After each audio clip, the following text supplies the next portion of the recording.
1 minute ভাই, ফোনটা তুলছি। দরুদ শরীফ আল্লাহুম্মা। আচ্ছা আচ্ছা, ঠিক আছে। আল্লাহ, আমি ফোন তুলতাম না, প্রথমে ফোন আমার পরিবার করেছে, আমি কিন্তু তুলিনি, কিন্তু এই ফোনটা নওশাদ করেছে তাই তুললাম। কেন ওর দিকে আমার মন পড়ে থাকে কোথায় কিছু হলো নাকি, ওই জন্য ও ফোন করলে আমি যেখানেই থাকি ফোন আমি তুলি। কথা বুঝে আসছে? কেন আমি ওর সাথে জান মাল দিয়ে আছে, এটা মনে রাখবেন। কথা বুঝে আসছে না? না, শুধু ভাই হিসাবে নয়, ও গরিবদের ঘরে, গরিবদের দরদিও, গরিবদের জন্য কাজ করছে।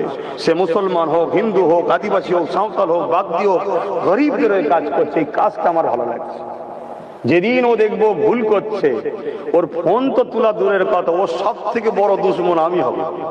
শুনছেন না শোনেন নে? হ্যাঁ, মায়ের পেটের ভাই তো কি হয়েছে, ইসলাম তোমার থেকে আগে আমার কাছে, নবী তোমার থেকে আগে আমার কাছে।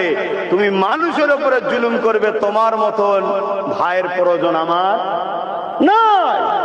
তাহলে ভেবে দেখো আমি কত নীতিতে মজবুত, বুঝতে পারছো?